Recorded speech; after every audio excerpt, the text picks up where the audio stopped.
qual é o tipo de bloco econômico em que a União Europeia se encaixa, nós primeiro precisamos refletir sobre qual é a definição de um bloco econômico. O que é um bloco econômico? Bom, blocos econômicos eles têm se tornado cada vez mais comuns e cada vez tem tido uma maior área de abrangência por eles, principalmente porque nós vivemos em um mundo globalizado. E esses blocos econômicos, eles são basicamente associações entre países, tem que ser exclusivamente entre países, que são de cunho político e econômico. Justamente o objetivo sendo fazer a economia dos membros crescer a partir de regras mais brandas de comercialização.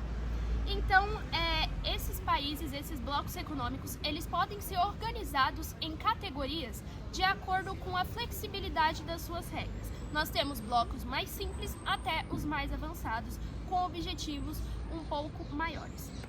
Bom, antes de falar sobre qual é o tipo de bloco econômico em que a União Europeia se encaixa, eu já vou logo dando um spoiler de que a União Europeia ela é um dos blocos econômicos mais avançados. Ou seja, ela é uma junção de tudo que eu vou falar aqui e um pouco mais. Bom, a primeira forma mais simples de bloco econômico é o ZLC, que é a Zona de Livre Comércio. Basicamente é uma associação sem tarifas entre os países membros, sem essas tarifas alfandegárias, justamente aumentando a produção e o comércio entre esses países, porque a demanda acaba ficando maior. E, como exemplo, nós temos o NAFTA 2.0 e, obviamente, a União Europeia. Além disso, a segunda categoria que nós temos um pouco mais avançada é a categoria da União Aduaneira. Basicamente, são associações que têm a zona de livre comércio em conjunto com uma política semelhante de exportação para países que não são membros. E, como exemplo, nós temos ali o Mercosul e também a União Europeia. Bom, a terceira categoria é o mercado comum. Nós temos a zona de livre comércio, nós temos a união aduaneira e nós temos as 4 liberdades de circulação. Então nós temos ali a questão da liberdade de comércio, nós temos a livre circulação de pessoas, serviços e capitais. Bom, e a União Europeia, ela se encaixa justamente como uma união monetária e política. O que significa isso? Bom, entre os países membros existem zonas de livre comércio, existe a união aduaneira e eles também representam o mercado comum. Mas para além disso, uma das suas questões mais revolucionárias foi buscar um governo e moedas únicos, nesse caso ali o euro. Antes, a União Europeia ela era justamente classificada como somente mercado comum.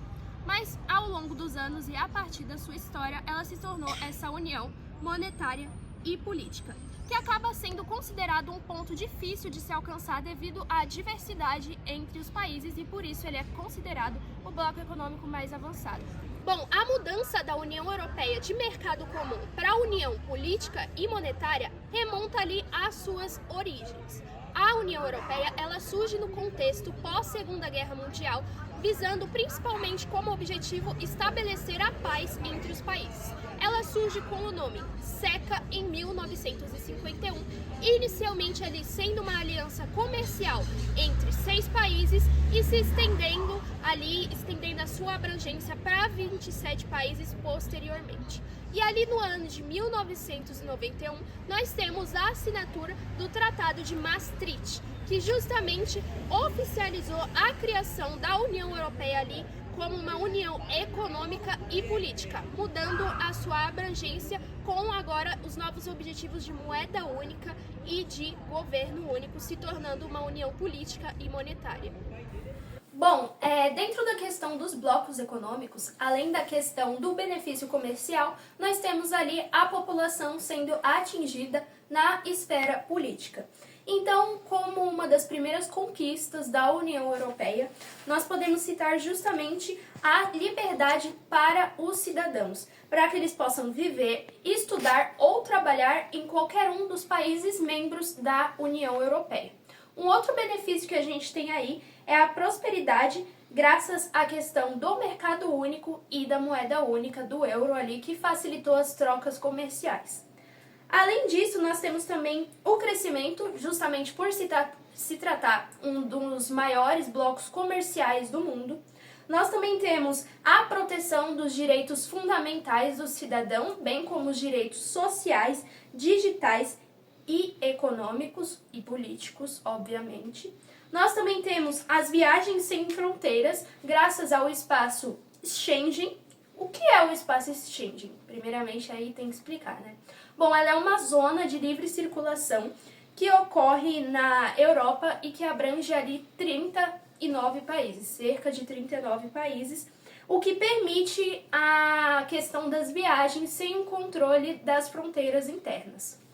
Bom, para além disso, a gente também tem ali um grande marco da União Europeia. Ela foi uma das pioneiras na questão do combate às mudanças climáticas do planeta, por meio da garantia, principalmente, de energia sustentável. Outra coisa que a gente tem também é a proteção da saúde dos cidadãos em relação a questões locais e também a questões globais e a garantia da segurança alimentar. Nós também temos o apoio à solidariedade em momentos de crise, como, por exemplo, crises econômicas, crises políticas, desastres naturais ou pandemias, como a gente teve a pandemia da Covid-19. Também nós temos a paz na União Europeia, que perdura ali os seus 70 anos de existência, justamente cumprindo um dos seus objetivos de criação. Também temos a expansão e a unidade graças ao alargamento da União Europeia. E também temos a ajuda e a assistência ao desenvolvimento para milhões de pessoas em todo o mundo, principalmente ali em pequenos negócios. Atualmente, a União Europeia é constituída por 27 países, mas nem sempre foi assim. Em 1952, criada por Robert Schuman, a União Europeia se iniciava apenas com 6 países, sendo eles Alemanha, Bélgica, Holanda, Itália, Luxemburgo e França. No início, não era chamada de União Europeia, mas sim de SECA, que era a Comunidade Europeia do Carvão e do Aço. Ela servia para ajudar os países membros que faziam parte dessa sociedade, porém evoluiu para 6 mais 6 países, sendo eles a Europa dos 12. Conforme a União Europeia foi crescendo, passaram a entrar mais 27 países dentro. Os 27 países que fazem parte da União Europeia possuem grandes benefícios, entre eles a livre circulação de bens, de pessoas e de capitais. Esses países podem circular entre os outros, sem precisar de passaporte. A União Europeia também tem um grande facilitador, sendo o euro. Os 27 países podem transitar entre uns e outros com a mesma moeda. Isso facilita desde a saúde até o emprego a todas as pessoas, transmitindo segurança a todos os cidadãos que fazem parte desse grupo. A União Europeia enfrenta uma série de crises internas e externas. Isso afeta diretamente a sua estabilidade. Internamente, países como a Grécia, Portugal e Espanha são muito endividados. Isso fez com que eles precisassem de um resgate e fossem obrigados a fazer medidas de austeridade. Isso fez com que dentro desses países houvesse uma forte onda de desemprego, de protestos e também de falta de confiança. O euro, que era para simbolizar união, acabou simbolizando desigualdade, a qual países ricos como a França e a Alemanha ditavam as regras, enquanto os países mais frágeis acabavam perdendo a sua autonomia. Externamente, a União Europeia sofreu muita pressão também. A crise de 2008 atingiu diretamente as suas economias. Já a pandemia, com sua recessão, desorganizou completamente os sistemas de saúde e produção. Já agora, com a guerra da Ucrânia e da Rússia, intensificou mais ainda. A União Europeia tem concorrentes importantes no comércio mundial. O primeiro é o novo NAFTA, que é formado pelos Estados Unidos, Canadá e também pelo México. Eles disputam principalmente por espaços na tecnologia e na indústria. Outro concorrente é o Mercosul, formado por alguns países aqui da América do Sul, como por exemplo, Brasil, Paraguai, Uruguai e também a Argentina. Esses países que formam o Mercosul disputam com a União Europeia em relação a produtos do setor agrícola e de alimentos, já que eles são grandes exportadores. E por último, nós temos blocos econômicos da Ásia, como por exemplo a ASEAN e o RCEP, que disputam com a União Europeia em relação a manufaturas e eletrônicos. Isso faz com que a gente consiga analisar que a União Europeia ela possui diversas concorrências ao redor do mundo. Agora a gente vai falar sobre algumas dificuldades que a União Europeia acaba enfrentando. Por mais que ela seja um bloco econômico, um dos maiores, na verdade, ela ainda enfrenta algumas dificuldades. Vamos falar um pouco sobre elas? A primeira dela é a desigualdade entre países. Nem todos os países têm o mesmo nível econômico. Por exemplo, a Alemanha, ela é muito rica. Já a Grécia, ela enfrenta algum problema com essas crises e questões sociais. Então, isso acaba gerando uma desigualdade quando fala de nível econômico. O segundo tópico é a crise econômica. A principal crise foi a zona do euro, que aconteceu entre 2008 e 2012. E acabou causando muito endividamento, crise e acabou também fazendo com que tivesse esse corte social.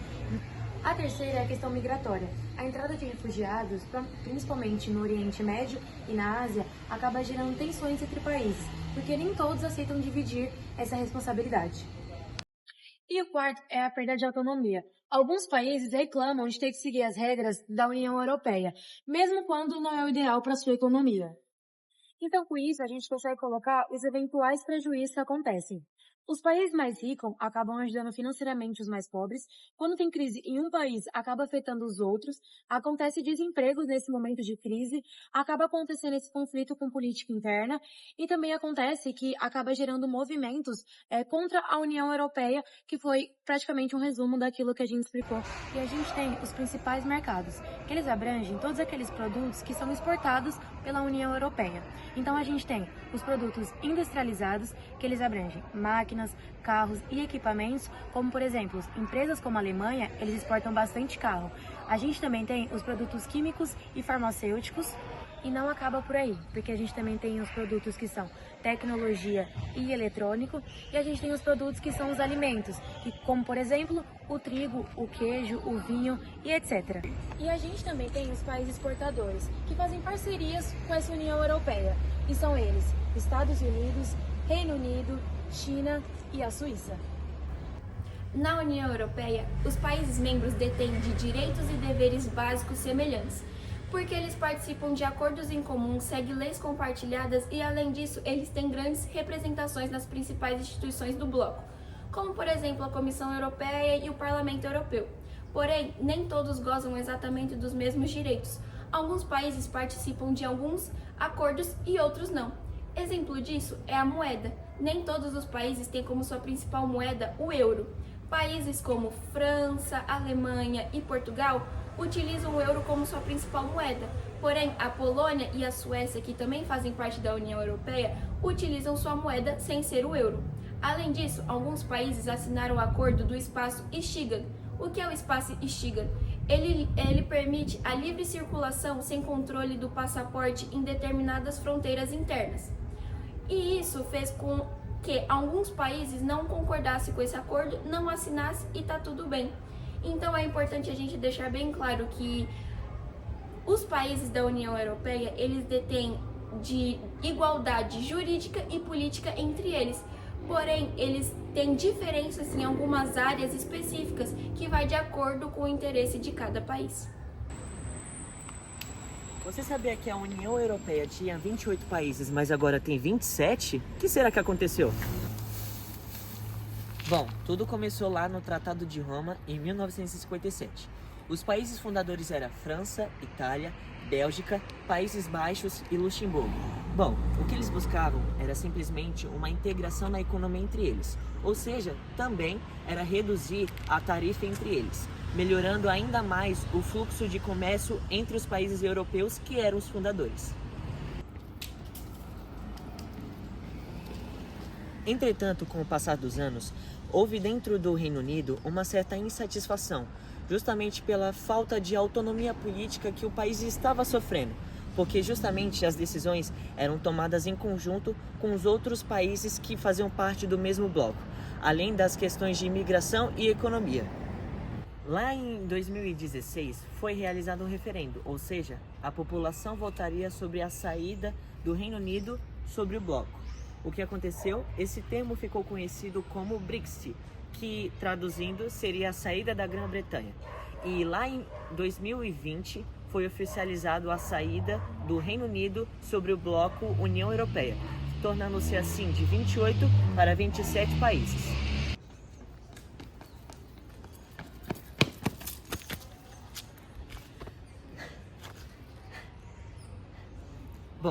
com a saída do Reino Unido na União Europeia, a gente teve principalmente algumas consequências. E uma delas foi justamente na economia. Como a União Europeia fazia ainda parte, junto com o país do Reino Unido, o Reino Unido acabava não passando por muitas barreiras econômicas, comerciais, por exemplo. E quando houve a separação do bloco e do país, a gente acabou tendo novas regras, novas burocracias. Isso acabou impactando diretamente no mercado, na exportação e importação de produtos que era do mesmo continente, o europeu. Então, é justamente necessário nós entendermos as suas consequências, porque, por exemplo, como na Inglaterra, a consequência foi essa.